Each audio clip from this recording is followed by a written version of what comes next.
Hello, everyone. Welcome to The Reason We Learn. I'm your host, Deb Philman. At The Reason We Learn, we aspire to be part of the solution. The purpose of this show is to take a good, honest, potentially painful look at the way kids are being educated. We know we can do better, and this is where we'll talk about how. Let's learn something.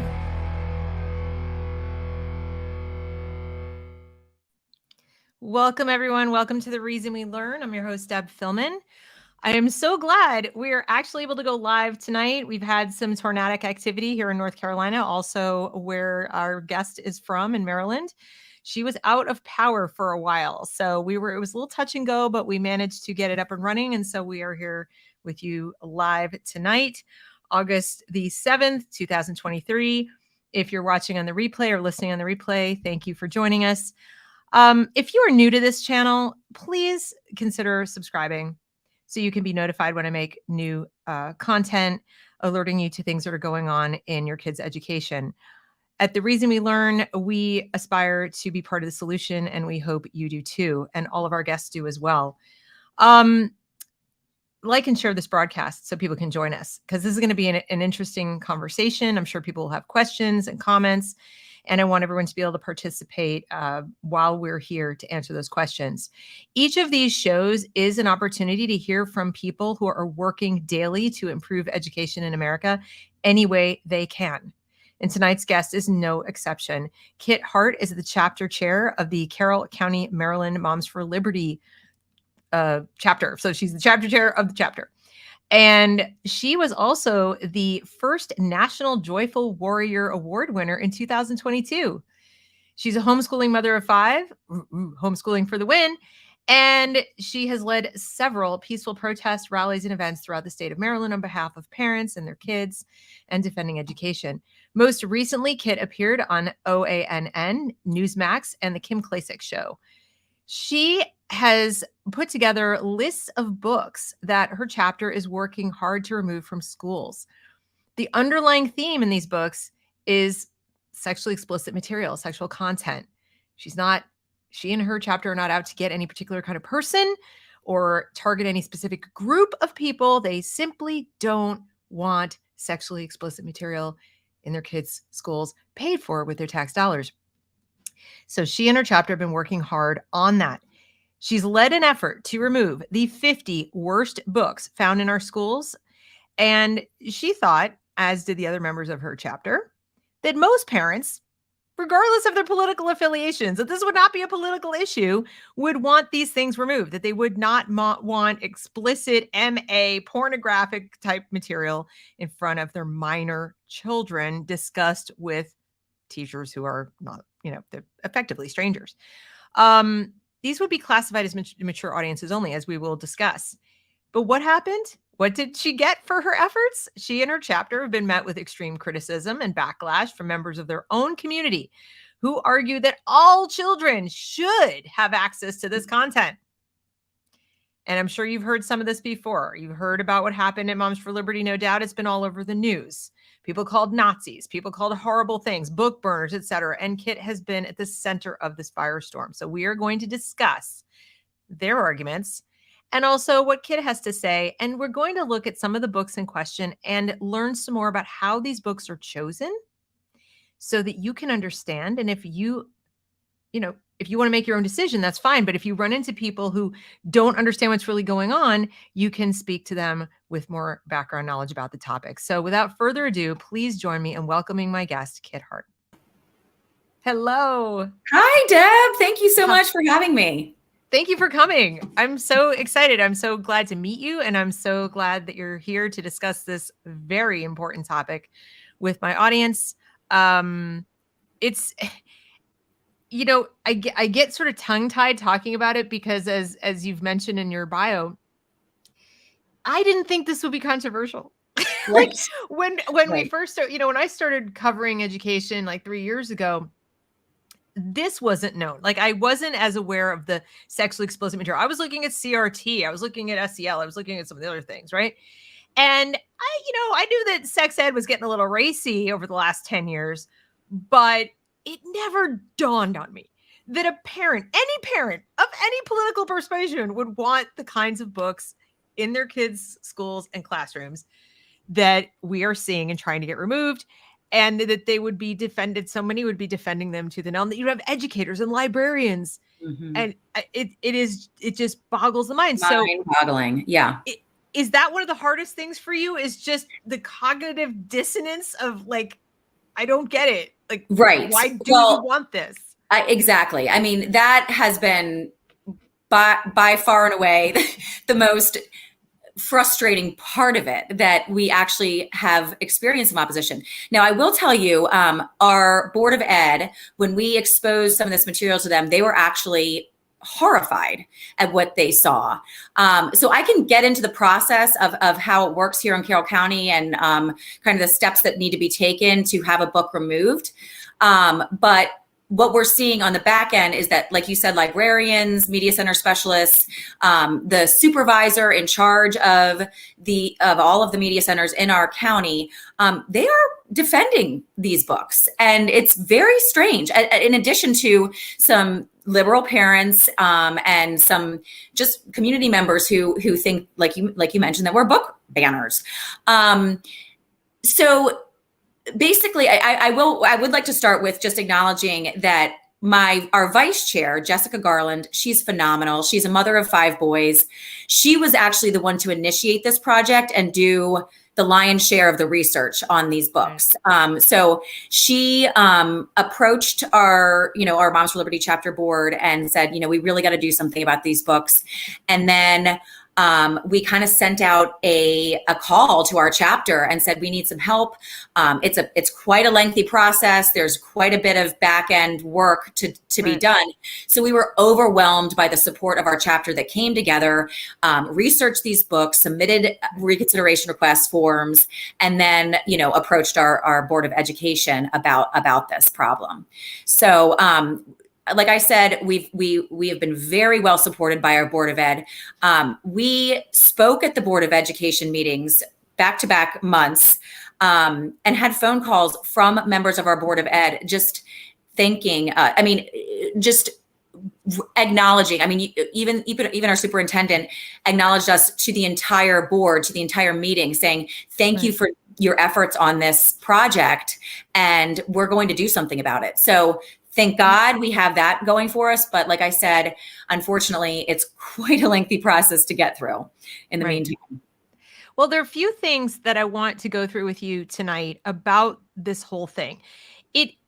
People have seen, if they're on social media at all, you'd almost have to be hiding in a cave under the polar ice cap not to have seen some of the content that's in these books, as well as some of the defenses for it and against it.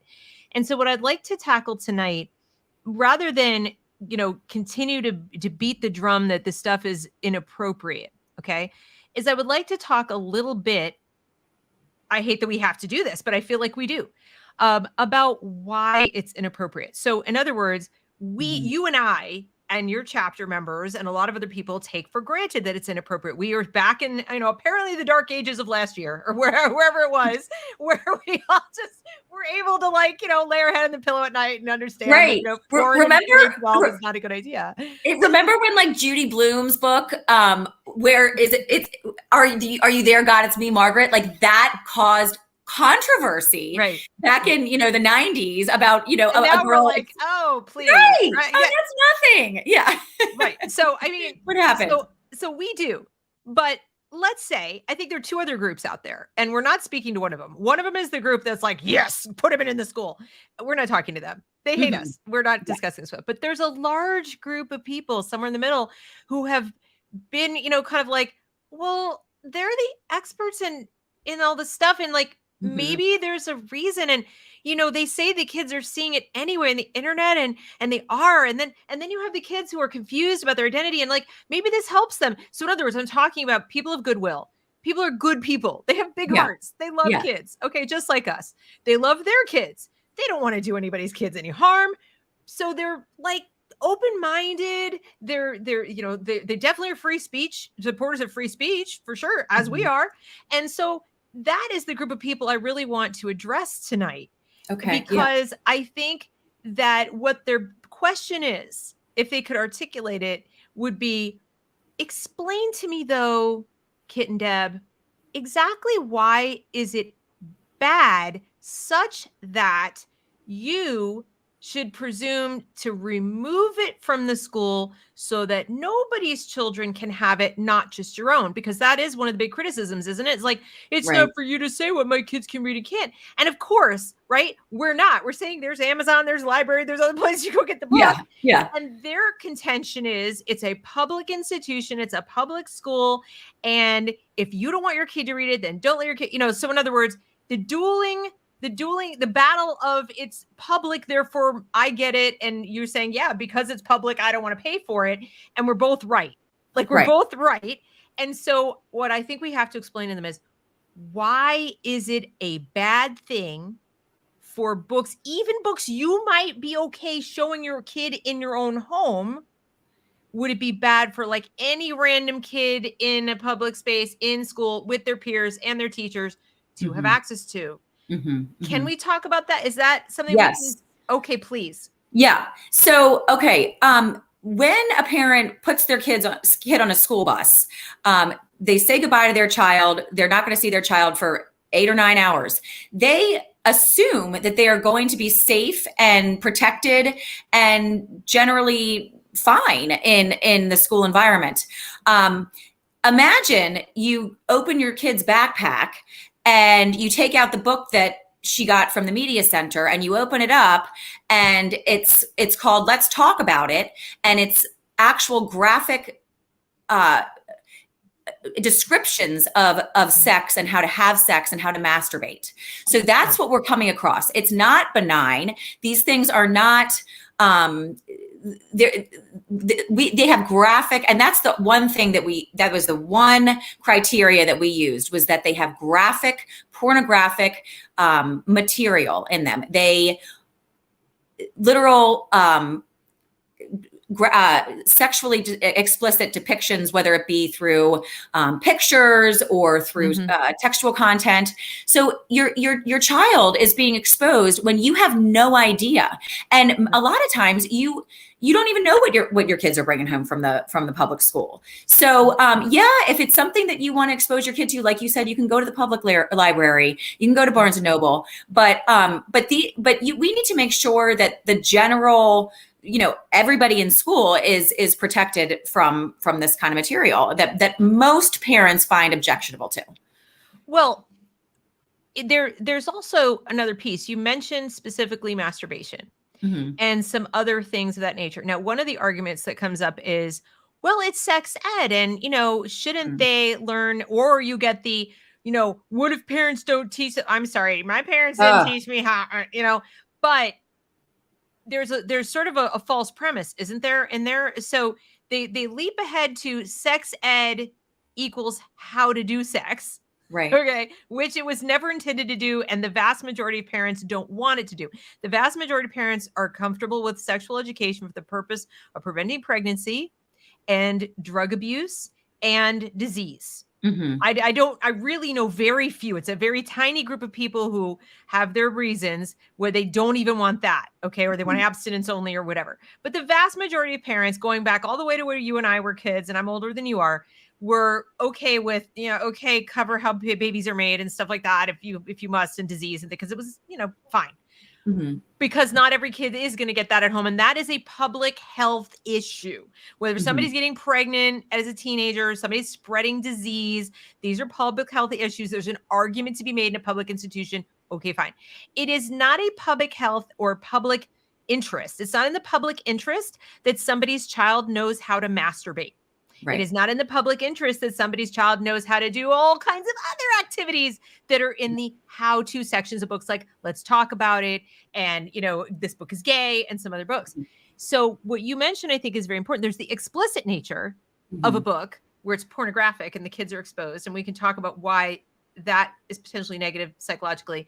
But this how-to thing, I wanted to grab onto that because you mentioned it, and I don't want to let that just go by.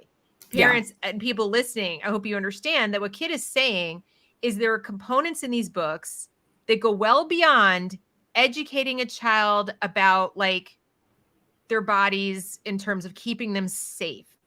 Yeah. Masturbating Yeah. in the privacy of your own home and so forth and so on has nothing to do with keeping you safe from disease or pregnancy. So we're now entering into a territory that is commonly known as sexualization. Right. Right. Right. And normalizing. Oh, Thank you. Yes. Oh. Yes. Are you there? Are you Sorry, there? Is your power glitching? Okay. Oh, there we go. There we go. You're back. Yeah. Sorry. And go ahead.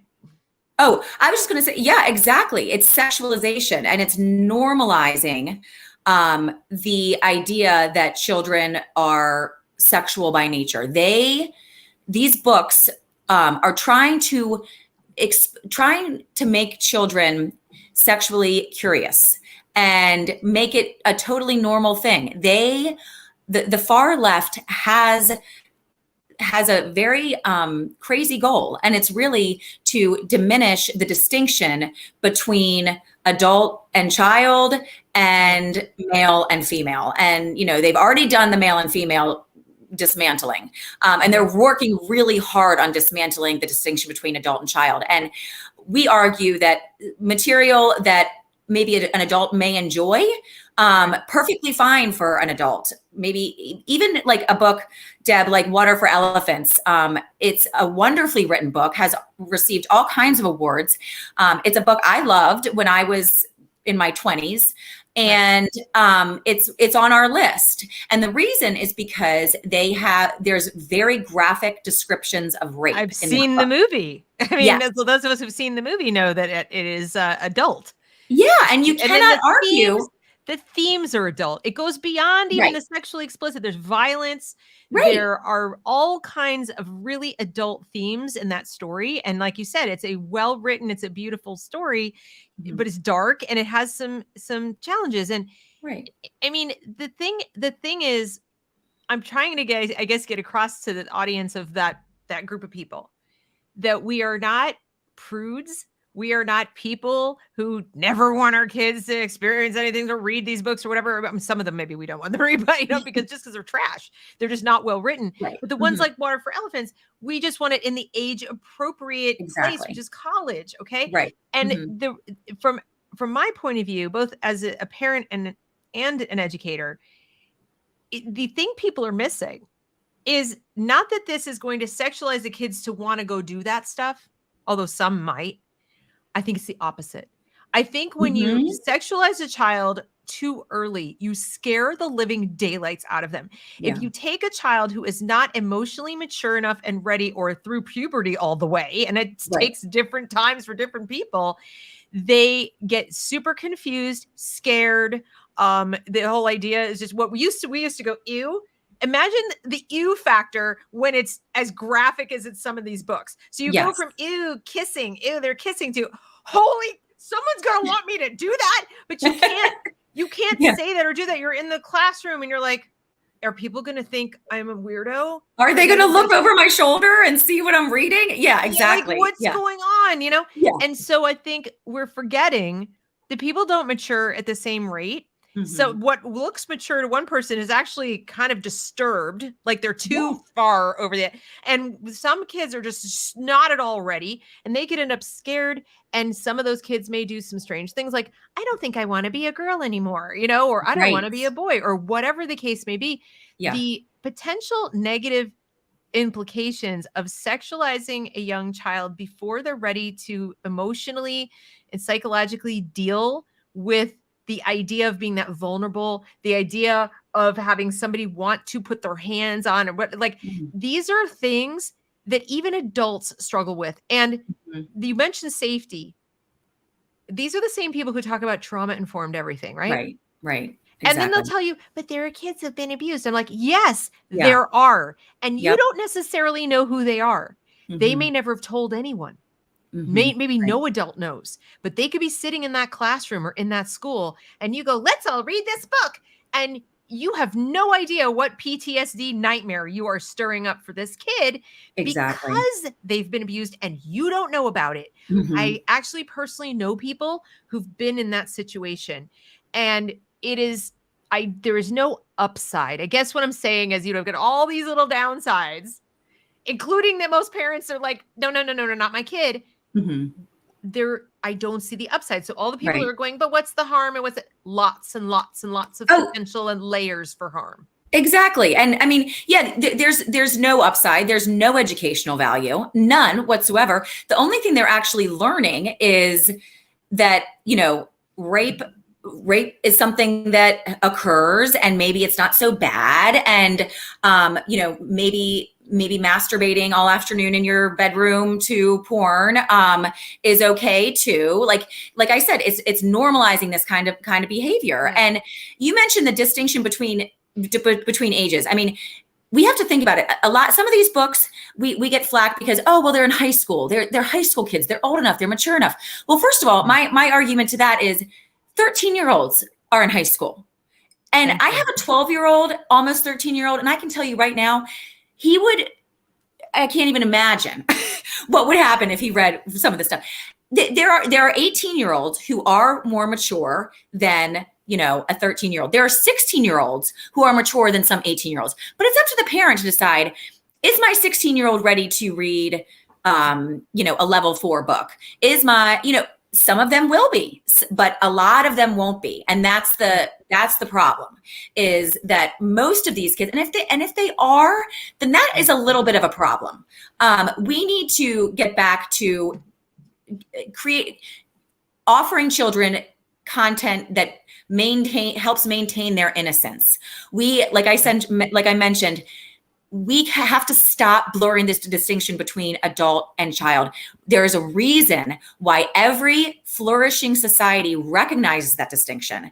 And Right. The more that we try to blur it, the further our society will fall. So, yeah, I mean, it's very surprising, but I think the main takeaway is that parents need to decide if their children are ready to Right. have this material, and when. If and when. And the child, and to a certain degree, the child. We're also negating people. They talk all the time about children have sexual citizenship and they should have agency. And I would bet you, if you took 10 average 6-year-olds and lined them up and with it, like nobody could see them making their decisions, and you gave them choices of these books and other books, they wouldn't choose these books. Right. So when you put them on display in libraries in the school, when the teacher is assigning things, when they're reading them aloud, whatever it is that they're doing in the school, where they're making it very obvious that these books are celebrated, here's things to read, that, sure, it'll pique their curiosity, and they, because look, it's socially like acceptable and celebrated, but that, and they're rainbows.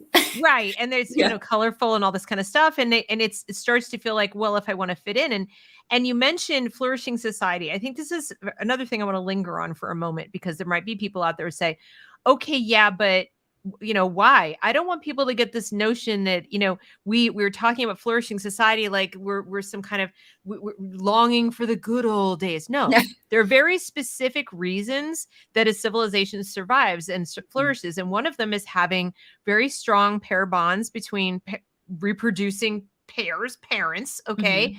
And those bonds are relationships formed of commitment, and commitment that goes through trials and tribulations and troubles. It's not all wine and roses. It's not all Hollywood happy endings. And the kind of relationship that you need to be able to have, like actually mature, emotionally mature enough and able to have the kind of expectations of relationships that you need to develop in your younger years and 20s, whatever, are the kinds of relationships that are very unlikely for a child to mature into, grow into, pursue, aspire to, etc., if their only real understanding from formative times on up of relationship is sexual. If the relationship between a man and a woman, or whatever, if you've only thought of how I'm going to use my body in this way is for pleasure, and nothing gets you can love someone and have pleasure too. But if it's all about self-gratification, if it's all about experimentation, if it's all about that, if you leave out the emotional component, if you don't spend a lot of time, equally discussing, and I wouldn't want the teachers discussing this. I think this happens when you read literature. When you read literature about like, how these people, these friends, these relationships, these couples, survived, all these things, it comes up, and there's no sex mentioned. Right. But if everything centers around sex, including some of the role-playing exercises they do, they'll talk about like, we talk about boundaries, whatever. Like, yes, but in the context of having a sexual relationship, not in the context of just dating and getting along. And so The innocence that we're talking about, I believe, correct me if I'm wrong, is the innocence that accompanies gradual growth into intimacy that culminates in a sexual relationship. Yes. It doesn't begin there. Exactly. You don't start there. Right. Isn't that crazy? Am I in? Right. No, exactly. Yeah, you're absolutely right. I mean, I can't believe we have to explain that, like, a lot of things need to happen before you become sexually intimate with somebody, obviously. And that's the flourishing society thing. The right. flourishing civilizations are not built on hookups. Yeah, right. Exactly. Yeah. And swipe right or whatever. That's not how it works. And I mean, like, I think so much of this stems from the pornographic culture that is so rampant in our society. I mean, porn has become so normalized that it's hard to find a parent that thinks to themselves, I want to protect my kids from pornography at all costs. And that is something I think is very sad, because I do aspire to protect my children from porn. I do not want them exposed to porn. It's not something that, they're going to come across and I'm going to be accepting of that. Yes, I've explained to my almost 13-year-old son, actually my husband's done the explaining for this part, but what good pictures are, bad pictures are. Even our younger kids, we talk about good pictures and bad pictures. And it should be very shocking when a child sees something like what's in these books. It should be something that jars you, because it jars me as an adult.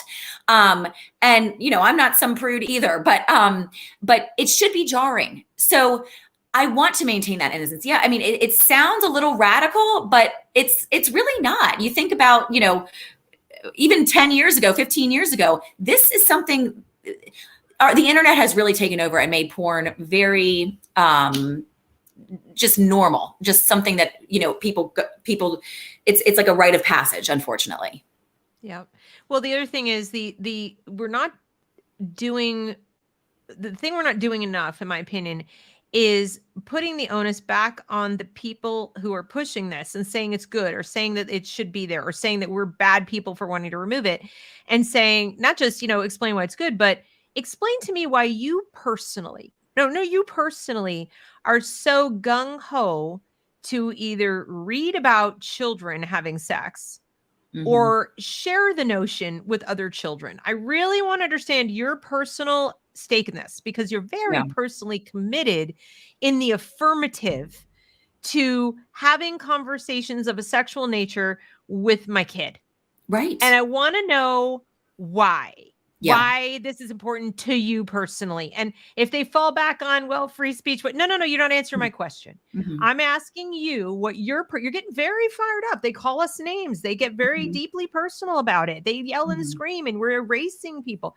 Why? And connect the dots for me. Why can't I be a loving, caring, decent human being who doesn't want any child to be harmed, even a deeply confused child who's had some adults mess with their notions of gender? I don't want anything bad to happen to this kid. I can be that person. I can be the person who loves all children and says, they're all deserving of being treated decently. Okay. And at the same time, not want the books that are available to all the kids to celebrate that confusion. What I deem as confusion, what you think is awesome, I deem as confusion. And since the jury is out, there's no objective definition of what you're talking about. Okay. The jury is out on it. So we're both entitled to our opinion. So why can't those two things exist? Make them explain why, for me to be decent, I have to celebrate that which I find wrong. I disagree. And think about it in any other context. If an adult was talking to a child about sex, that would be highly inappropriate. I think we understand, as anybody in society would agree, if you go to a park and a random stranger comes up to your child and says, "Hey, do you want to read this book about sex? Do you want to read this book about masturbation?" I mean, highly inappropriate. Everybody agrees. So why is it okay for a librarian or a teacher who's, maybe somewhat invested in the child, but not not fully invested by a long shot. I mean, they know the child for how many hours? Why is it okay for that person to introduce them to these books and these topics? It's just, it doesn't add up. It's not okay. And like I said, I think we need to be asking them to justify it more independently, not just so the ALA says, or this says, or these experts say. No, I'm not interested in what people far away. You're here right now in this room with me, or on the phone, or wherever you are. And I want you to personally say. And then I'd really like to know, like, okay, so you won't mind if I come over to your house and, read your 12-year-old some Judith Krantz? Yeah. Right. So with you, it's like, I can just bring over the Kama Sutra. We'll flip through it, for shits and giggles. Like, no, I mean, I want to know. Like, I don't want to keep letting this go with it. Like, they get to do it, but it's like, where are your boundaries? I'm really curious to know what your boundaries are. Where does it end? Like, oh, I let my kids go to MA movies. I mean, and the argument, their kids are the other thing, Kit. I'm sure you've heard this 1,000 times if you've heard it once. They're going to see it on the internet anyway. Speak for yourself. Right. Exactly. If your internet controls are so piss poor that your kid is sitting there, surfing God only knows Pornhub, then I'm sorry, that's a you problem. But exactly. I don't live with any illusions. I know if my kid goes to school and some other kid has it, they're probably going to, okay, fine. My kids don't go to school. Neither do yours. That's one of the decisions we've made. Right. So check that box. That's not happening. So now it's down to their friends. Okay, well, guess what? Homeschool kids, the parents have a little more say in who their friends are, et cetera. So check that box. So some of us are working real hard to protect our kids. Those who have their kids in school, they're doing other things. They're putting parental controls. They're limiting screen time. They're not letting their kids have the Wi-Fi. You don't know. So these teachers, these administrators who want to sit there and say, and be like, well, unless they're seeing it on a Chromebook using your particular server or whatever your what you call it, where they're on their Wi-Fi, their network, or network. They sometimes can log in from our homes. That's what parents don't realize, is they can get on. Why is my brain? I'm having like a brain cramp. Somebody tell me what it is. Where you're.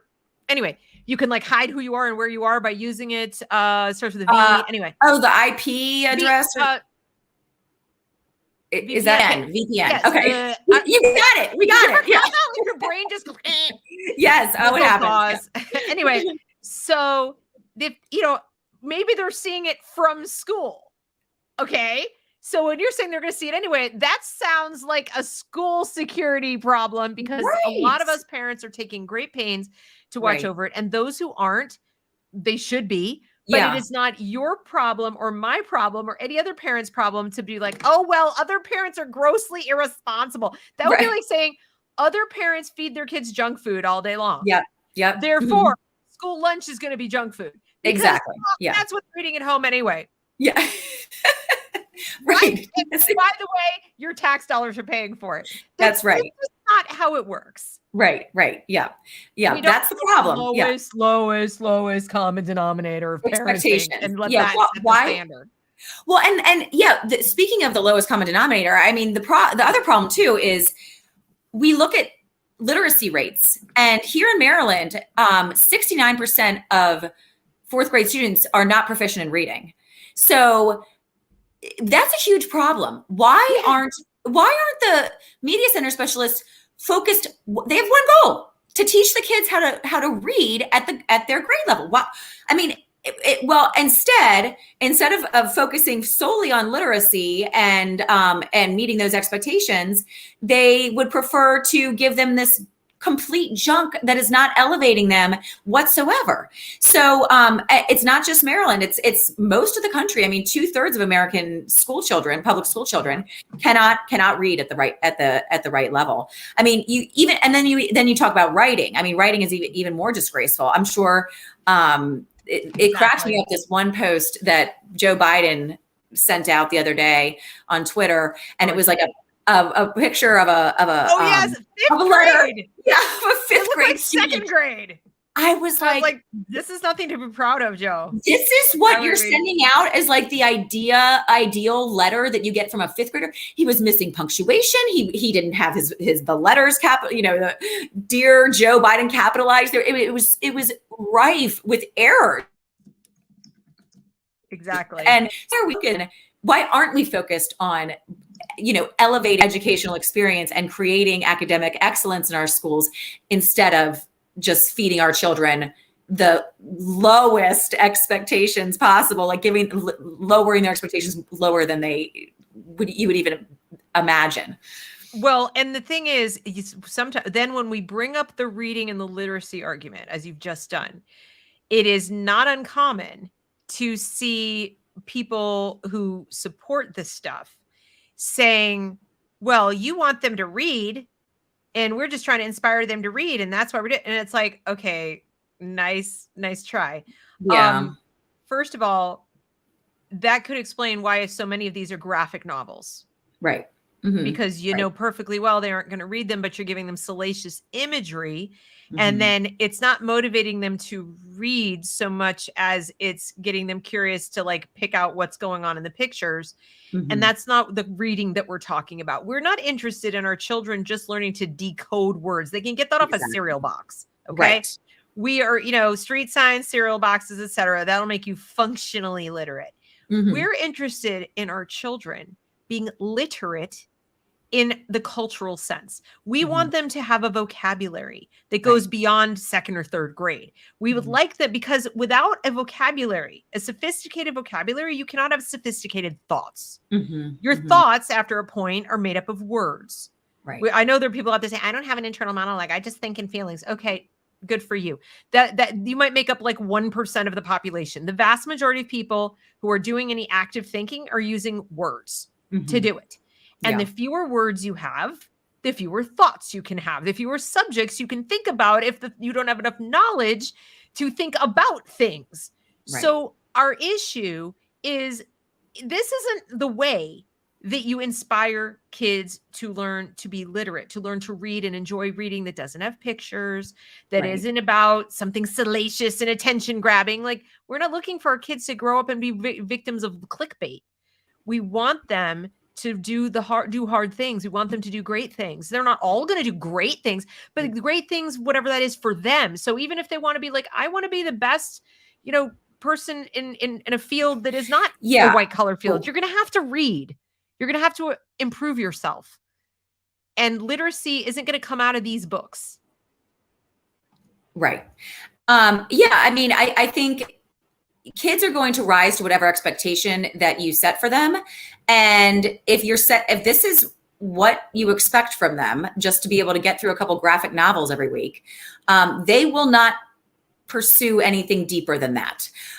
So it's up to you, the parent or the educator, to give them better material that really allows them to think, to be critical thinkers. I mean, that is what we want from our children, to have lives that are where they are the best version of themselves, because they've thought about what they want to do and they're doing what makes them happy. But just giving them very base, just low level crap, I really think it's just terrible. That's not going to make them learn. That's not going to help them be better students and better. Oh, I'm sorry. Am I glitching for you? It's a little glitchy. But also going back to what you were saying about the flourishing society, and we talked about adult relationships and so on. This gives kids, in addition to not really being reading, it gives kids a false sense of what adults are about, what adult relationships are. So we talked about that, what they would aspire to, but you were talking about elevating. And I don't know if anybody stopped to think about, the kids read these books. Let's say they read them in 6th, 7th grade. So you got your 11 and 12-year-olds reading this really salacious stuff. What exactly are they thinking about you and your partner? Yeah. Okay. Yeah. What are they thinking about other adults? Is there the possibility they're getting cynical, jaded? So not just fearful or whatever, but cynical and jaded and, like devaluing other aspects of relationships, or expecting certain things that are, like, it's hard to know. There's some really smart kids out there who are going to see it for what it is. There are some kids out there who are going to get more confused and scared and, like regress. Then there are kids who I think are going to get a little jaded and think that, adults are pervs and Yeah. gross and like Right. this is what they want to talk to us about all the time. I've actually met some kids who have expressed that viewpoint, which is Wow. why I bring it up, because it was new to me. Like of all the things I considered, I didn't consider the possibility there'd be kids who'd be onto it, that it's gross, but it changes their view of the adults around them. So, Yeah. you know, rather than being like, oh, my teacher is so great. Okay, which I'm sure some of the teachers are thinking, they're thinking my teacher is a psycho. My teacher is a weird, you know, perv. You know, why are my parents putting me in this place with these pervs? So they like shut down. They don't talk to us as much. They don't really trust us because they think we're like doormats to allow them to be exposed to this garbage. They think their teachers are weird, so they don't listen to them and learn any other information. They start to look at Right. school as this like prison-like experience they just have to endure. And their focus shifts to, how do I play the game, get the grade, and get the heck out of here and get on with life? And meanwhile, there's a gaping void where their education should be. Yep. But they're so jaded. They're like, the world of adults is just a bunch of weirdo pervs with psychological problems. And maybe they go spend their free time watching Psych2Go videos and diagnosing us all with personality disorders, which isn't really going to lead to a flourishing society either. No, it's not. No, it's not. Yeah. Oh, I know. It's very crazy, Deb. It's very crazy. So do you want to see some of the material that we've I want to show exposed? people. The first thing I want people to see is your thing. You talking at the school board, if that's okay with you. Yeah. Yeah. Great. Okay. I have it here. Let's see. I want to make sure I bring this up properly so it will play on Twitter. Okay. I think I've got it loaded up. So this is Kit presenting to, well, tell us what we're going to see, because I want to make sure it was just our school board meeting in June, was it? July, maybe? And yeah, we were kind of explaining the process of our project. Okay. So I'm pretty sure, let me double check my settings to make sure that you guys are going to be able to hear this, because there's like a special way that this, yep, it should work. Okay, here we go. Here is Kit Hart. I'd like to start off by thanking each of you on the board for all that you do to ensure that the students of Carroll County Public Schools are well educated and safe. I know that your roles as board members come with significant challenges with which you all handle with grace and professionalism. You are aware that there are several books that we have submitted reconsideration requests for. Each and every one of them depicts graphic sex or rape through visuals and/or textual descriptions. That is the only criteria we chose for selecting these books. When we began exposing passages from these books to the public, parents were appalled. The vast majority of parents trust that the material that their children check out in the school media center is quality literature that challenges, educates, or uplifts the student.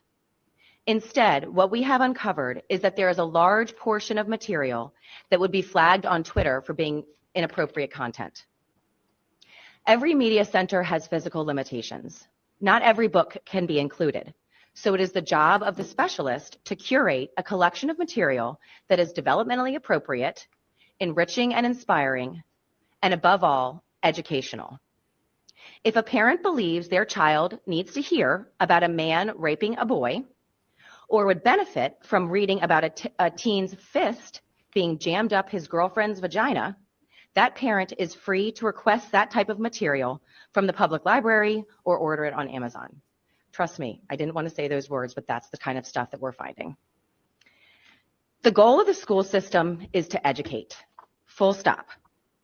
The fact that Carroll County has one of the highest literacy rates in the state, with only 35% of fourth graders proficient in reading, is pretty abysmal. Our media centers should be laser focused on literacy. We have some major gaps to fill if we don't want a generation of graduates lacking the basic skills to read. Please fill those gaps with literature which inspires, elevates, and enlightens. The students of CCPS are our future, and we owe them at least that much. Thank you. Applause.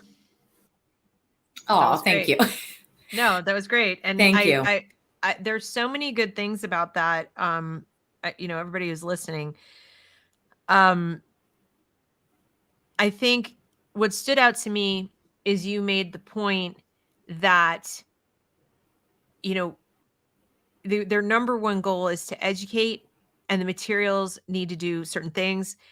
And it is their job to curate. Curate is the word. Curate.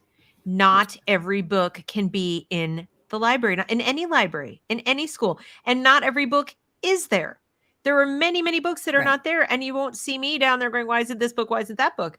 Because they can't possibly hold all the books. So they have to make selections, and nobody would call that book banning if they remove a book. Now, Right. for example, I'll give you an example. They could decide tomorrow that they're going to remove most of the copies. You know, they used to have like multiple copies of books that are like classics. They're going to Right. remove all but one copy of J.D. Salinger's Catcher in the Rye. Let's say they did that. Let's say they said, we're going to keep a copy for just that person who wants to come check it out, but we need the shelf space, so we're not going to keep 8 copies anymore. Okay. I wouldn't complain. And I think it's an important work of literature. I think, you know, there's some issues I have with it, but it's been read by high school students from, you know, whatever. But I think it doesn't need to have quite as many copies if there are other things that could come in and replace it and so forth. I'm not going to complain. I'm not saying, oh my God, they're banning it. And you might say, well, they're going to keep a copy. And I'm like, okay, well, okay, they remove the last copy of it and they have a good reason. I'm not going to complain as long as the thing that they're replacing it with is of equal value or superior value or whatever. And they're saying, look, no one's checked it out in 5 years and we have some other books and it's just not, you know, whatever. Okay. There's a reason. But to stock a library full of this stuff and have kids who are illiterate and be telling parents, too bad, so sad, we're going to feature it prominently on top of the stacks, you know, the low stacks. We're going to put it up there for all the world to see. We're going to put a little, you know, end cap with all the books. Now, here's a question I'm sure you've gotten, because they've done this a lot and they do it for pride. Can you hear me?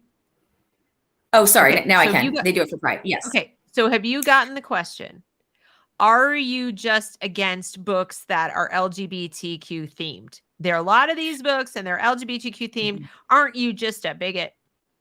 Oh my gosh. Yeah. I mean, it's interesting because now it's like basically any book that doesn't contain LGBTQ content is anti-LGBT. You know, if we tried to put a book in, like for example, with the Brave books, we're trying to host a story hour at our library, and we're told that these are anti-LGBTQ books just because there are no characters that exhibit those have those sexualities. But what we've seen too is that the publishing companies will not publish books that don't have representation from one of those one of those groups. So we are not seeing the newer books that are being published not have, you know, not highlight those groups. So yeah, I think we've definitely gotten called, you know, transphobic, of course. But it's not that we don't necessarily want to have those characters in the books, but it's just like, why is there so much of a focus of it? Like, can't there just be a boy as the character and his best friend is a boy? They don't need to be gay. They just need to be, you know, it just needs to be a regular book. Why does the focus need to be on their sexuality? So that's what I just don't understand. Why do we have to have this push of this ideology constantly? It's constant. Well, it's so, a way to inject sex. It's a way to inject sex. Exactly. All the time. Yeah. And then hide it behind something. Right. Exactly. And I mean, what you said about kind of curating, excuse me, the library, what they forget is that the left are the ones that have eliminated Huckleberry Finn, 1984, Animal Farm, these really important and wonderful literary, I mean, they're art, they're works of art, and they are very, very hard to come by in the public school libraries. And we have to remind people when you see that those list of banned books, those books are on that list, and we are the ones that would love to see those books back in the libraries. We don't want the sexual content. We want the classic literature. Right. Now, speaking of the books, and I want to look at the book list and I want to talk about your rating system, if that's okay. Mm-hmm. Yeah. So you set out to find the 50 worst books. Tell us a little bit about the selection process. Okay. So we utilized a source called booklooks.org. It is invaluable. They have done all of the hard. Uh-oh. I think she's glitching again. I hope I'm glitching. Okay, there we go. So BookLooks has done, like I said, all the hard work for us. And Jessica went through our school. We call it Destiny. It's our school catalog, and all the books that. So basically, BookLooks has all the books on a ranking system of a scale from 1 to 5. 5 being the most explicit, 1 being pretty benign. Books like Let's Talk About It, that's a 4. Okay. So you can imagine the 5s are really, really awful. So we kind of went through and identified any book that was ranked a 4 or a 5 and then pulled out the lines or the pictures that were objectionable and then submitted the reconsideration requests for those books. So, like I said, actually most of them on our list are 4s. We do have some 3s. We didn't even include most of the 3s because, we're just starting with the worst 50, honestly. But like I said, every single one of these books contains graphic sex or rape. But that's kind of how we went through it. We identified these 50 books. Can we look at some of the titles? Yes. If that's okay. Yeah. I just want to look at some of the titles. Okay. Yeah. So, for example, I want to look down here. We've got The Haters. Okay. We've got, let's see. There was another one I saw down here. First of all, a Kite Runner is not for children. No. Right? Kite Runner is not for children. I mean, trigger warning. Right? Like, no. And I loved the Kite Runner as an adult. Just no. Yeah. Yeah. No. Exactly. Then there was another one that said something about like blood and, or like, oh yeah. There were just some really scary titles there. People Kill People. This one, Not That Bad, Dispatches from Rape Culture. Well, right? First of all, the claim that there's such a thing as rape culture, and then you're going to put it in a book and put it in front of kids to believe that this is a thing. People Kill People. Let's see. Slaughterhouse-5 is an adult book. This is an adult book. Yeah. It's like my whole life growing up. Slaughterhouse-5 was not a book that children read. No, it's a good book. It's Kurt Vonnegut, but it's not for children. Exactly. And same with Water for Elephants. And The Wicked, The Life and Times of the Wicked Witch of the West, that was written for adults. It is for adults. This was not young adult literature. Right. There are a lot of books in here that are actually not at all meant for children. And some of which were written by authors that, I mean, are they even on board with this? Like being in 18 and under with kids. Well, not authors go ahead. I was just going to say it's a tiny sliver of the population of these schools that could even read and understand these books beyond skimming for the sex parts, reading them and putting the book down. Right. Well, I mean, I will say I was pretty shocked to hear, kind of through an insider source that, because we kind of assumed, maybe they just kind of got it.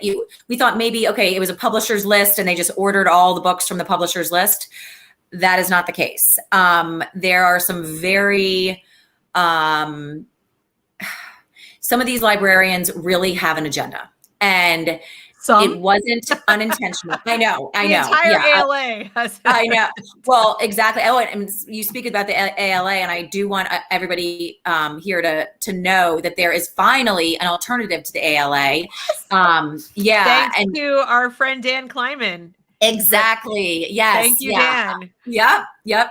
The World Library Association. That is the one. Right. Is the one. Because the ALA, I think people need to understand, they believe that there should be zero restrictions for children. They believe children should have unfettered access to the internet because of their right to read mentality. So children should have no parental controls on the internet. This is their belief.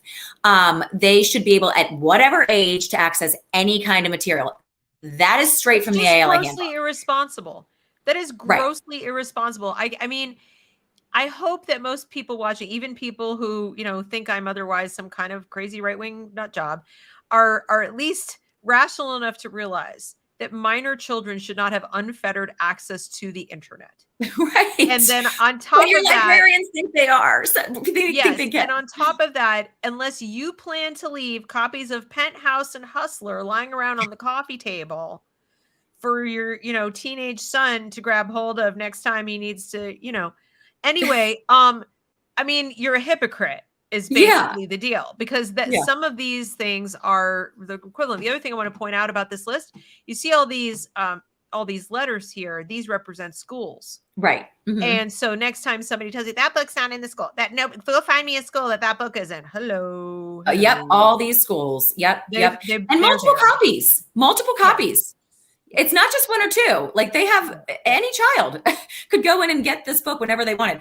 Now, okay, let's talk about it. This is a book. I just kind of showed my husband some of this stuff. And I mean, it is so disturbing, like literally explaining to kids through graphics how to masturbate. And, you know, I'm just going to go through, if it's okay with you.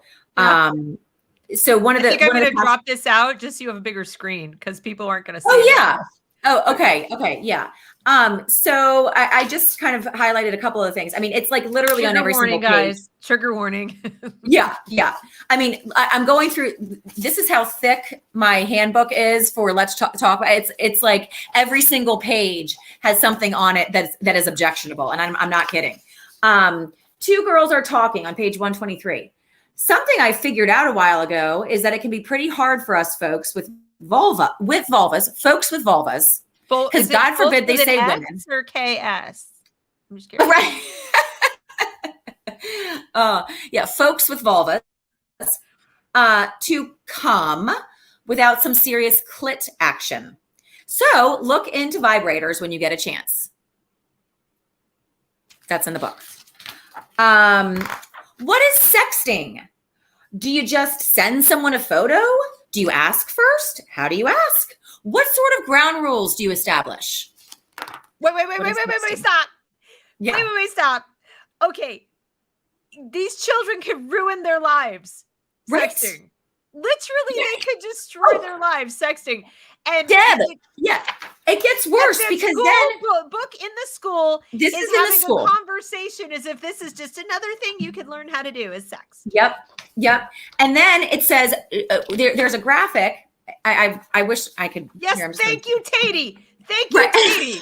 It is illegal. It is illegal. Yeah. Do you just ask or just send it? Well, you better. Yeah. And then it says, okay. And even if you do, you're still going to be accused of sexual harassment, so don't do it. Oh, my God.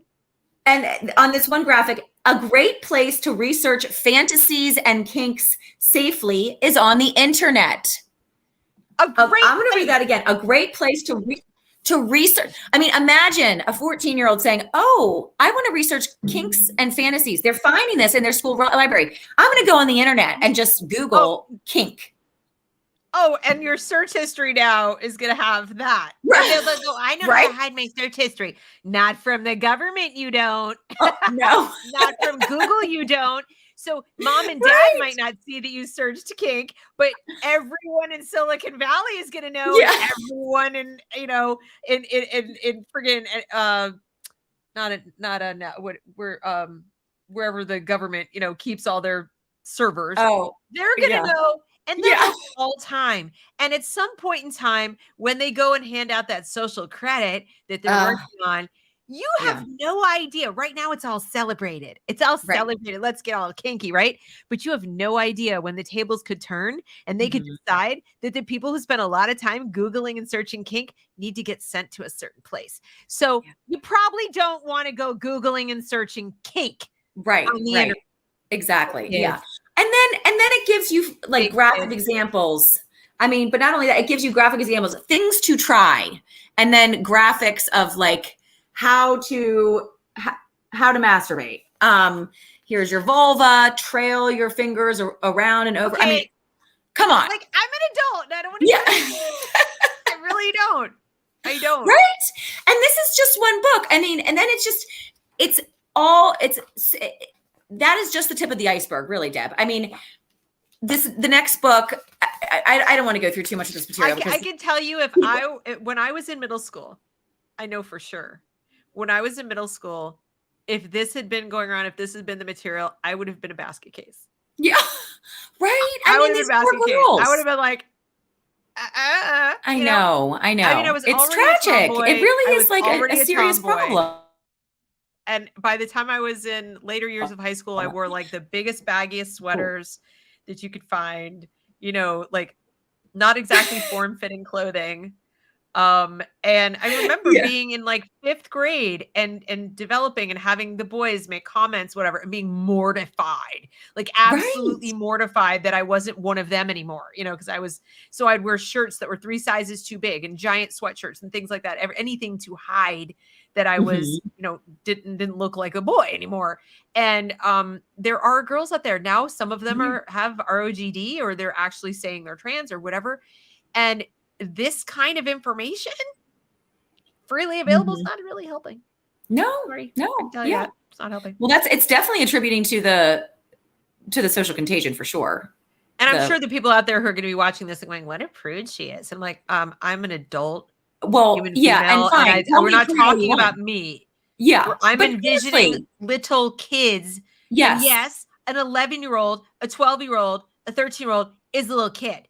Right. They're minors. A 15-year-old, a 16-year-old. No, they should not be on the other side of that door. Yeah. Right. I can promise you she doesn't want to read that book. I can promise you she'd be like, stop. Exactly. Just stop. Exactly. Yeah. Gross. Oh, sorry. No, it's okay. And again, why do the adults want to share these books with our children? Right. Yeah. Well, the whole industry, it's so corrupt. It is very corrupt. What are the ways to shock us? I mean, so like I said, that was rated a 4. So imagine the 5s, right? So if you're thinking about, okay, could it get any worse? Well, yes, it can. That's what I want people to understand is, what does a 5 sound like? Do you have any 5s? So I actually did not print out any 5s because I wanted to show 2 different reasons. So that book, let's talk about it. The whole premise is that they want kids to be to understand their sexuality, right? So that's their whole that is the whole. No, I'm just gonna ask it. Like, can we all ask that question? Can everybody at home just right now just scream at the heaven? Why? Like, why does the state of Maryland, because that's really what we're talking about now, why does the state of Maryland and all of its employees and the librarians and the teachers, why do they want children to understand their sexuality?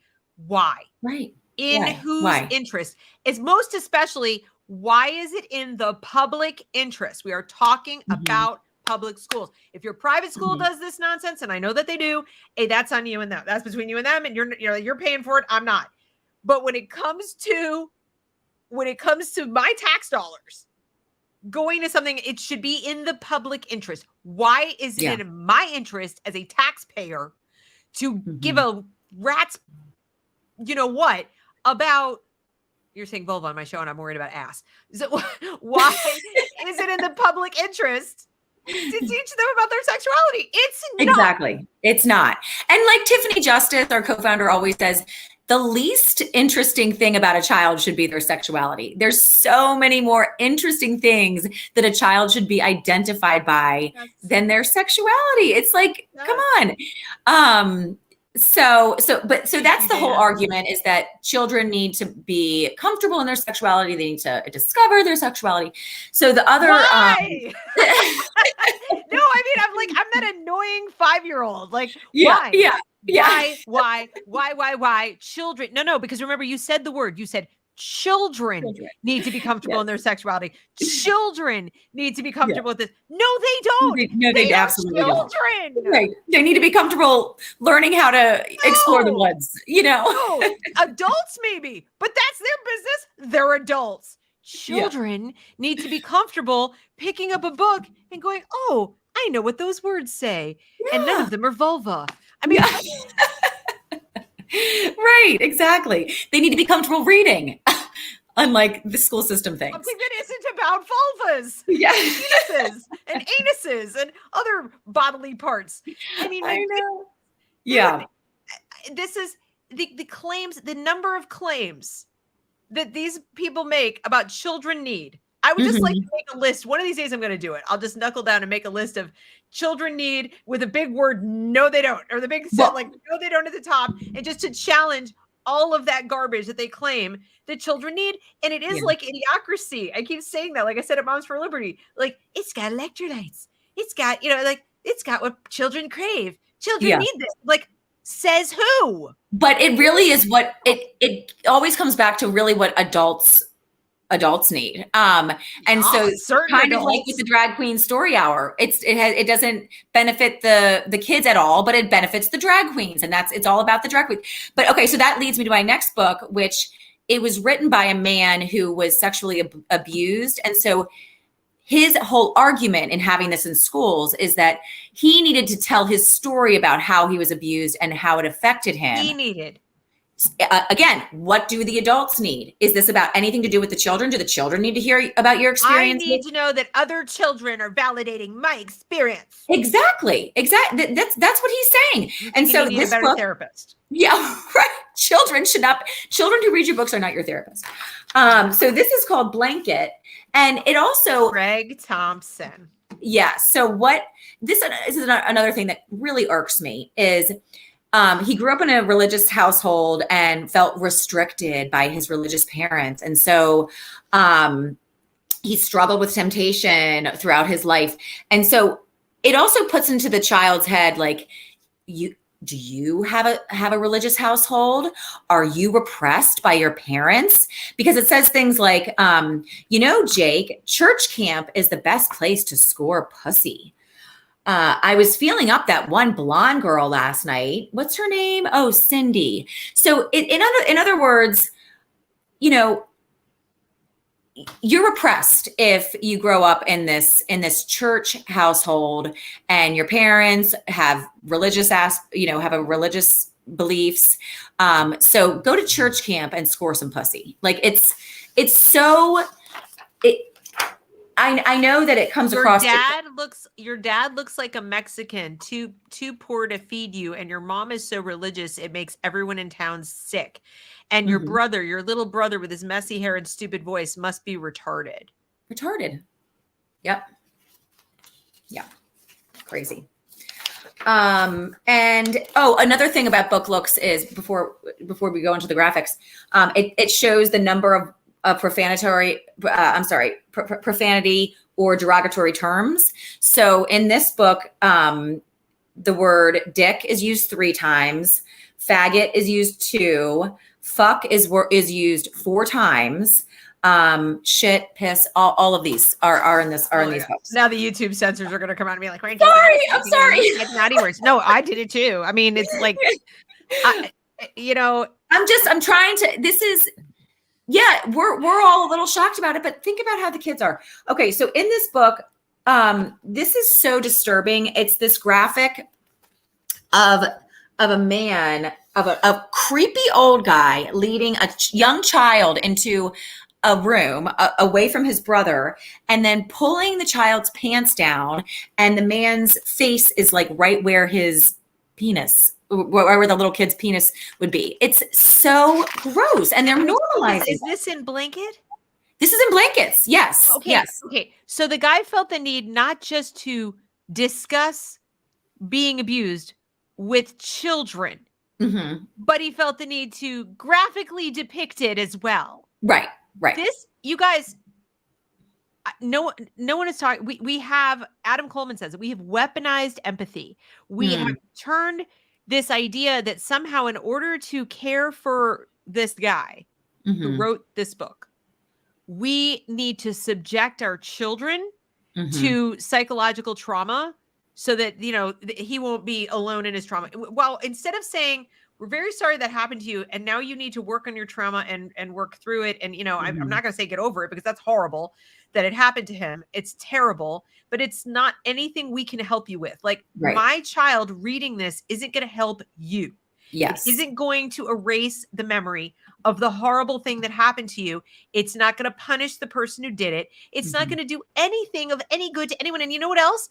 It's not only not going to prevent another kid from being abused, it quite likely might lead to them being abused. Because if you desensitize kids to this, if you normalize this behavior, if you make it in any way okay to be like a sexual being when you're not even through puberty, you are making it actually more likely. Like, well, this is kind of okay, isn't it? Yeah. Like, what?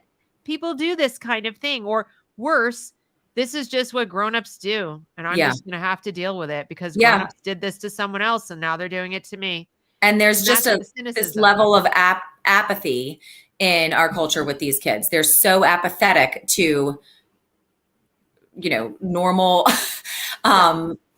functions, or to get back to where emotions is horrifying and aberrant, and that adults in any way look, most parents are not jazzed about the talk with their own kids. Why are these total strangers so eager to share these books with kids? I'm going to keep asking until I get any kind of an answer that makes any sense, which means I'll be asking until I'm dead, because there isn't one. But it doesn't make any sense. And Kit, I guess the reason, like I said, I keep coming back to this is what I said at the outset.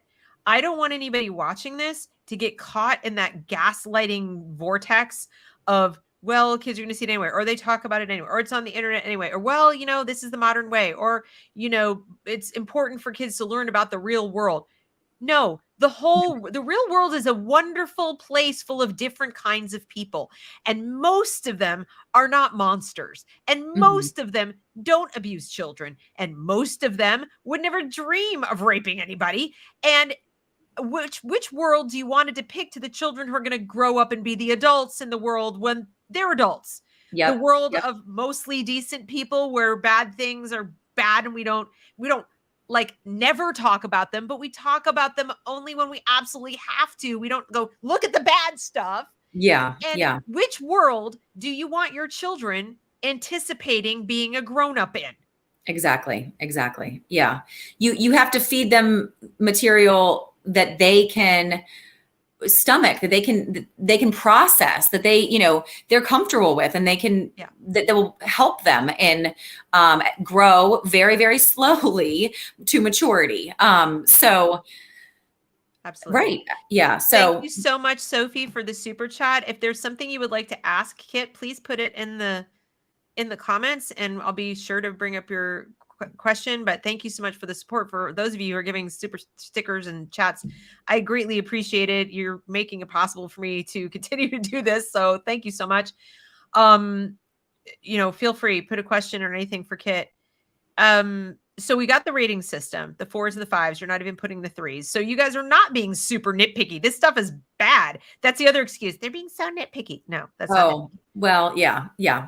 But I mean, we will get to the 3s. It's just the process that it takes to have these books removed is quite lengthy, as I mentioned. And so first the form is submitted, and then the reconsideration committee, it's composed of 6 people, and 2 of them are teachers. One is the library or the media specialist in the school that has the book, so at least one of them, right. And then the supervisor. So they convene at a meeting and discuss each book in separate meetings. So that takes quite a bit of time. Our first meeting is tomorrow, and so they're going to decide. It's actually for 3 different books, but they're going to decide, should these books stay or should they go? And the problem is that we can't even be there to. They allow us to come and say a statement. So whoever submits the reconsideration form can come and say a statement, but then they make the decision without us in the room. So it's going to be interesting to see how many of these books stay in the media centers. And that's kind of where we're going to have to go next. If a lot of these books stay, we're going to have to take some pretty serious action. And the good thing is we've asked our board to create a policy that makes it a little bit more difficult for these books to enter. It is way too easy for these books. I mean, literally one person gives the okay, which is the media center specialist. Are they donating? Are people also, like some of these activist groups, are they donating these books too? Well, I have to say, here in Carroll County, we have a pretty strict donation policy. We've actually tried to donate some books, but I don't know if you're familiar with Heroes of Liberty and the Tuttle Twins. We actually tried to donate about 200 books around the county last year through Moms for Libraries, which is another 501c3 that's affiliated with Moms for Liberty. And we were unable to donate the books to the schools because of our donation policy. So I hope and assume that on the other side of it, some of these, the pride group, the LGBT mafia is unable to donate them as well. But they're having no problem. The media centers are having no problem getting these books in on their own. So it's really not an issue. So that means taxpayer dollars are paying for them. Oh yeah. So, and that's the thing is like, I'm not, my children, like I mentioned, I homeschool 2 of them and then 3 of them go to a private school for now. So, my kids aren't going to school getting these books, but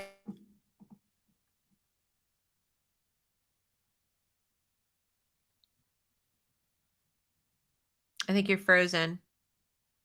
Kit, can you hear me? Uh-oh, did we lose her? This is what happens when the power gets weird. She's frozen for me. Can you guys see her talking, or is it just me?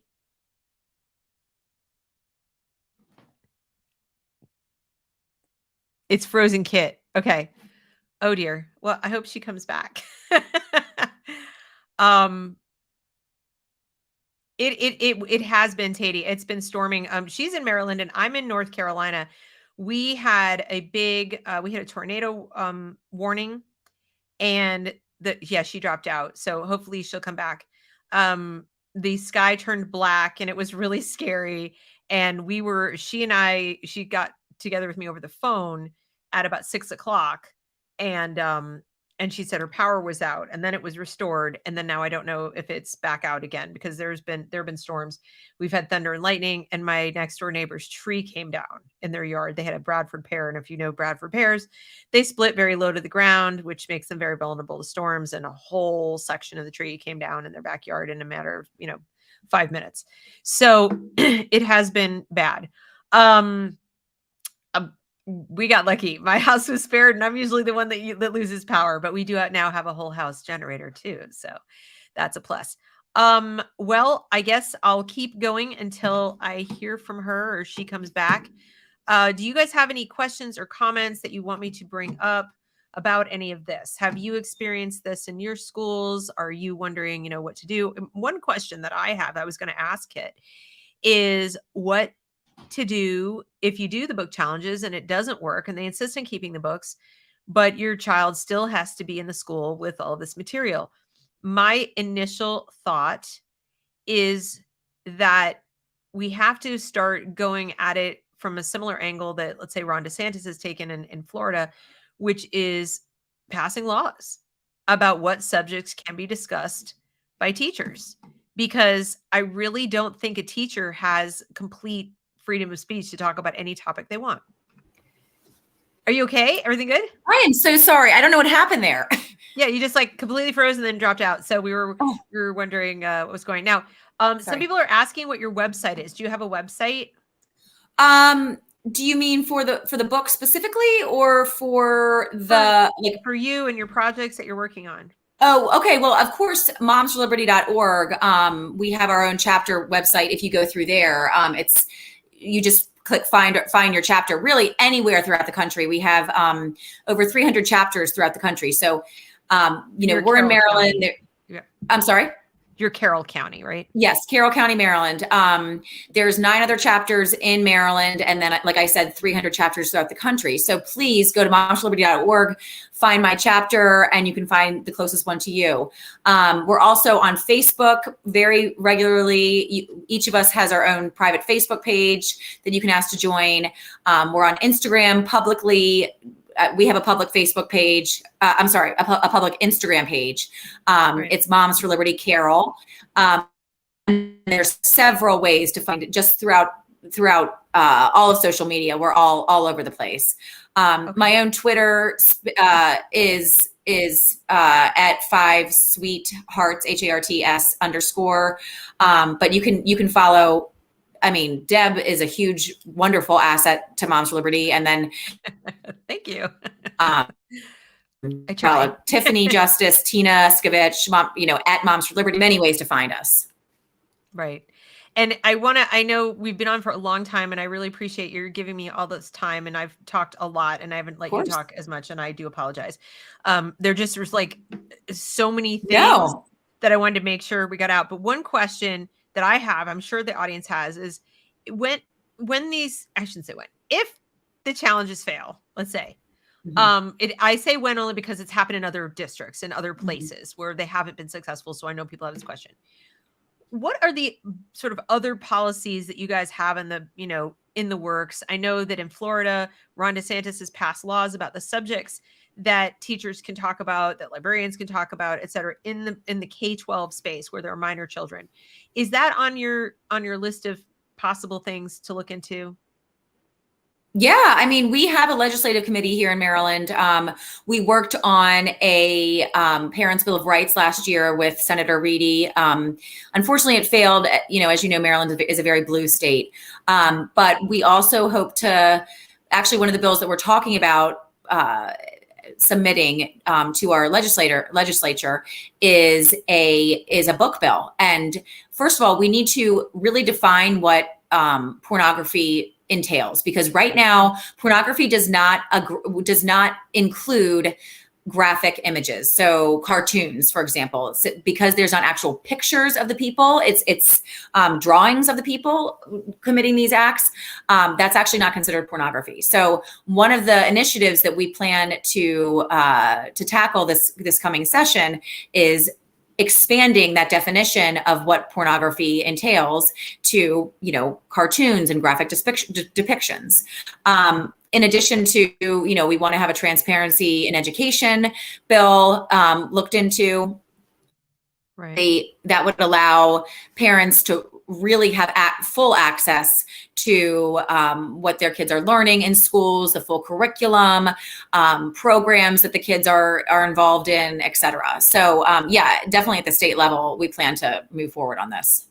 Yeah, I think that really has to be the next step, because what's going on, even if you could get the books out of the library, let's say, and you still have run the risk that the teacher is going to bring something into the classroom and make it part of the classroom library. They now have all kinds of how-tos, how to create loopholes. A classroom library and loopholes. And these teachers wrongly, absolutely wrong, they're incorrect. Legally, they are incorrect. They do not have a right. In any respect, they do not have a right to talk about any old topic they feel like in the classroom. Yeah. They absolutely do not. Right. And that's an existing situation, but I think it has to be further, explained or codified or whatever, especially to parents. I think parents have, just don't really stop and think about it, or they just simply don't know that this is hired speech. Hired speech does not have the same rights as the children. The children have more rights in the classroom than the teacher. And what they're trying to do is they're trying to use your child's freedom, which does exist. They're trying to piggyback on that to push their agenda. So when they say your child has a right to learn, it's freedom to learn and freedom to read, and they have a right to read and all this.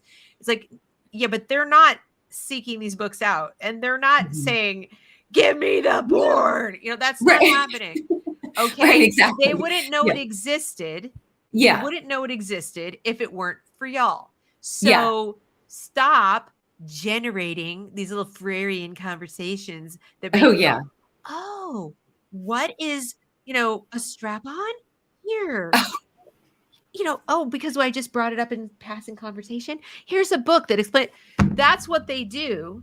Yeah. And then they claim the kid is demanding it. Well, Right. I suppose if you talked about the the one-eyed, what was it? One-eyed, one like fire with something purple people, whatever the purple. If you mentioned that in a conversation, people are like, is that real? Like, what is that? Yeah. Like, I No. want to read about that. But Yeah. exactly.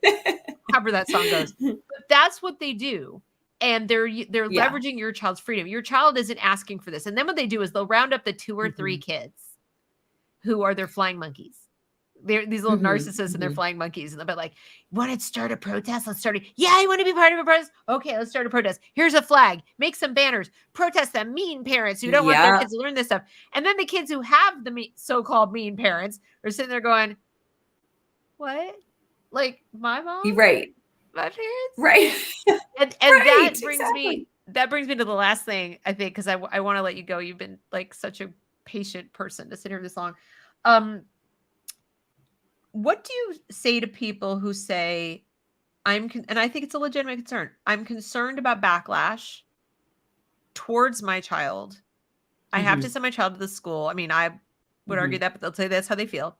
I have to send my child to the school, and I appreciate what you do, Kit. I think it's great.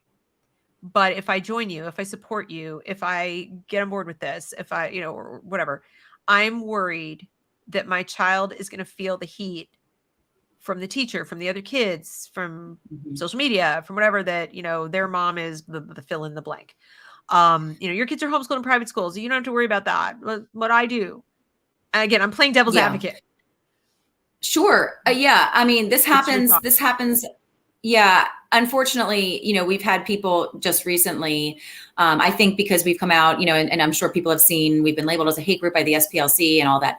And so people can be hesitant. And my response is, your kids are going to suffer now or later.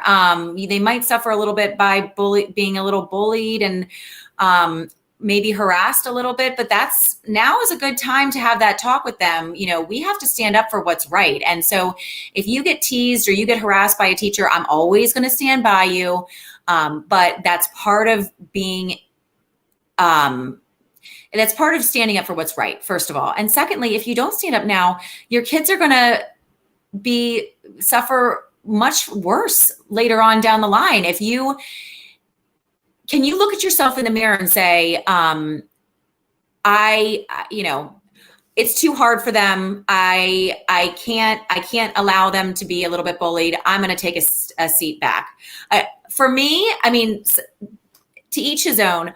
I just want my kids knowing that I fought as hard as I could. I fought the battles that I saw were challenges. And I never want them to look at me and say, Mom, why didn't you speak up? Why didn't you, take a stand when it was really important for me? So yeah, my answer is, okay, well, they'll suffer now or they might suffer later.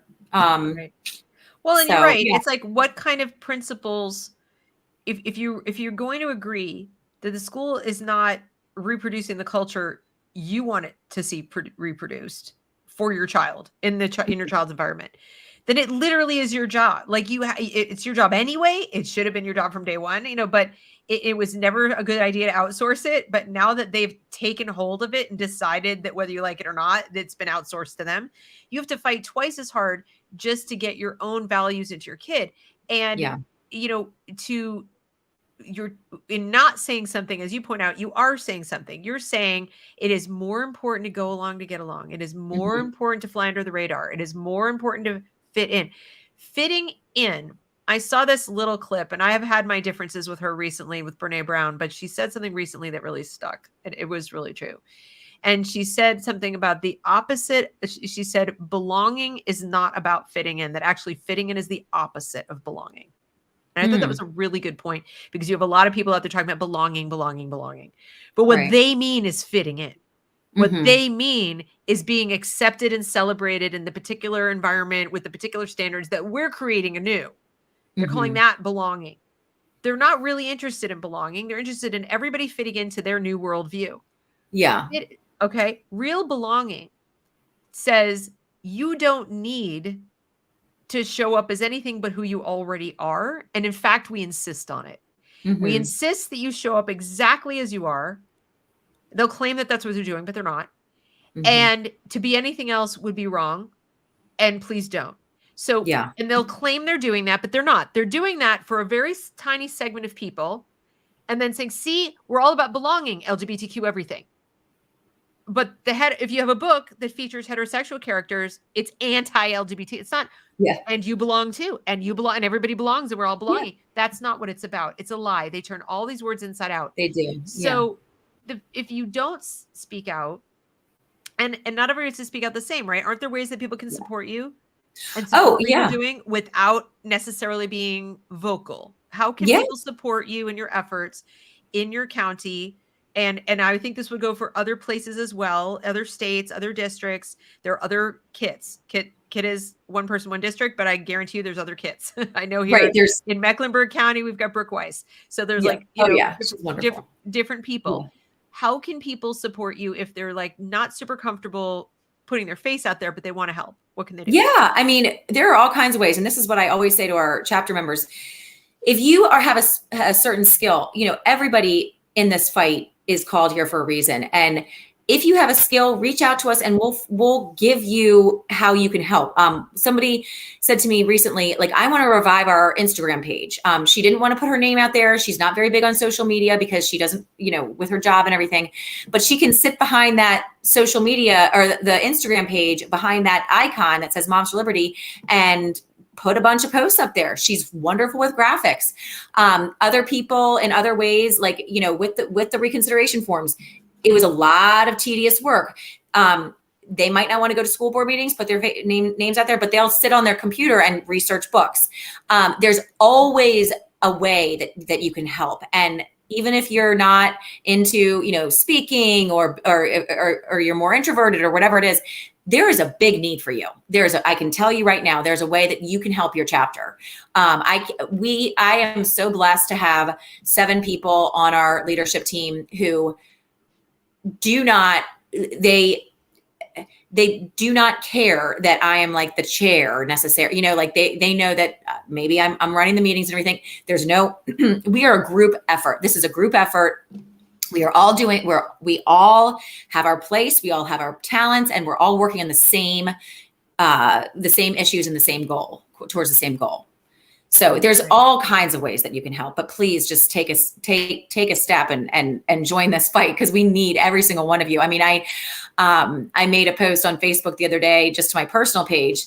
And it was just a funny meme. Like, it was like the founding fathers discussing, and the guy goes, how do you sleep at night? I think it was Thomas Jefferson. How do you sleep at night knowing that people don't like you? And the other one goes, with the fan on. So I saw that meme. I love that, because I was like, yep, that's pretty much accurate. Yeah. But I get like so many people that are liking it who have never once, supported the effort and everything. And I'm like, okay, now's your chance. Like, you need to help us. If we're kind of tired here. We've been doing this for a couple of years now, and we need your help. So please help us however you can. Yeah. And also, you might have noticed that Dan Kleiman is in the live chat. He's the founder of World Library Association. Please go follow them, look them up, support them, advocate, evangelize for a new library association in your own public library. Like, let's kick these people to the curb. Yes, they are an activist organization. Please stop treating librarians like they're some kind of like gods or, experts in white lab coats, like that somehow, because they know how to, shelve books and catalog books and all this kind of stuff, and they went to library school, that they know what is best for your children. Right. That is completely like insane. That's teachers don't know. I don't know what's best for every child that I've ever taught in my classes. I would never in 100 million years presume to know. Even the kids I've tutored, I don't know what's best for them. I might know what's best for them to teach them to improve their writing, because that's what I was hired to do. I might know that a little better, perhaps, than the person who hired me or something like that. Maybe, I guess. But when it comes to like what books they should be reading, unless it's about improving their reading skills, no. Yeah. Couldn't possibly tell you. In fact, I always interact with my students who I tutor. I always have a whole session about choosing their literature. And I like to have the parents involved because sometimes the parents help me. If the kid is like reticent, doesn't want to talk about it or whatever, I can tell the parent, I can give the parent tips on what to look for and then give feedback and so forth. But choosing literature for a child is and ought to be a very personal thing. And that is why historically, the books that teachers have chosen were not chosen individually by the teacher. They were taught maybe by like the chairman of a department, or they were taught by, not to put authority there, but they were chosen for their literary value, their educational value, and how they scaled across multiple levels and students and so forth, so that you wouldn't run into this, like, maybe this is a little too mature a topic for the kids in this class. That was part of the selection process. Now it's like we go to the lowest common denominator of reading ability, but assume they're adults. Yep. Emotionally, they're totally ready to have a conversation about anal. Yeah. But let's put it in a graphic novel because right. What? Exactly. That's a really good point. Yeah. It's like you guys are a little confused over here. So like, if you really believe they can't read well enough to actually like read it in narrative form, then maybe we should be going back to picture books about the little ends that animals and stuff. And I'm not talking about animals that don't know what gender they are. I'm talking about Yes. Dr. Seuss's ABCs. Come on. I would rather, like, seriously. But anyway, any final words, any last thing that we didn't cover that I was remiss in not covering? I think we covered the gamut. And I, like I said, I'm just incredibly grateful to Jessica and the people in our chapter, as well as Moms for Liberty National, because they've been behind us, have given us the courage and the materials and the resources that we need to do things like this and to really make a change in our local communities. So very, very grateful for them. Well, I'm grateful for them. I'm grateful for you. And I'm grateful to all the people helping you do this, because it's an important fight. Our children's innocence is their birthright. They have a right to grow up at their own pace. They have a right to a childhood. Yep, absolutely. And that means to, approach topics of adult nature when they're good and ready for it, and not when any adult, least of all, an adult representative of the state, decides on their behalf. That's just whack to me. I mean, like the idea that there are people out there going, "Oh yes, it's perfectly appropriate. They're the experts and you're not," is. I'm at a loss for words. Every time I see somebody like the guy who was out there interviewing at Moms for Liberty, and there's the video making the rounds. Oh yeah, I saw that. Yeah. Yeah, there's a great video, you guys. I can't remember the guy's name. It just launched yesterday. I shared it on Twitter. A bunch of people. Kelly Shankoski's in it. Adam Coleman's in it. Yeah, I think his last name is like Krug or something. Yeah. Adam Krug, maybe. Is that no? It's anyway. Jim, but he did a great interview where he went out on the street and he talked to some of the people, and the things that they say about librarians. Are you a librarian? They say to him. Are these parents librarians? Did they know best? The librarians are experts. And I'm watching this. I'm incredulous. I'm like, right. How many of these librarians even have children? We're the parents. Our qualification. We love our kids. It's that's how we're qualified. We know our kids best. That's how we're qualified. Even if we didn't, like, I really want to say this, you guys, parents are not necessarily perfect, and we don't always know every last thing about our kids. Sometimes our kids can be pretty tight-lipped, especially getting to middle school and high school, and we do our best. Like, we know, like, their environment. Here's what we know the teachers don't know. We know more about where they've come from, like what has been from birth until that point, what's been their experience. We know intimately what their daily environment is like. We are much better acquainted with some of their childhood, again, which may or may not still be, but they inform who they are. Even if they're not talking to us today, we have a sense of their personality. We live with them. We're there with them all day long. And guess what else? we're responsible for them. We are legally responsible for them and their actions. So when they take actions, especially if they ever take any action against anybody else, what do they always say? Where were the parents? What were the parents doing? So as long as that's the case, as long as we're presumed to know them best and have all of these things because we're responsible for them, then how dare anybody else come in and say that they know better than we do, even if we're not intimately acquainted with their deepest desires at this moment in time, in this little snapshot of time.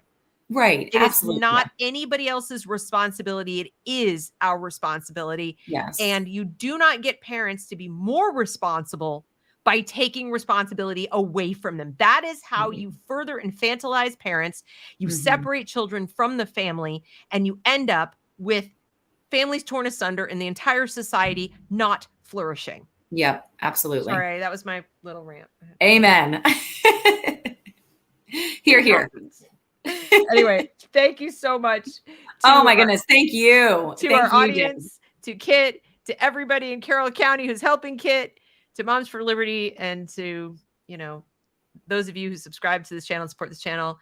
Thank you very much. We will see you for another show. Hopefully sometime in the next 2 weeks. I'm doing some traveling, so we'll see when it happens. But thanks to everybody, and we'll see you next time. Thank you, Deb.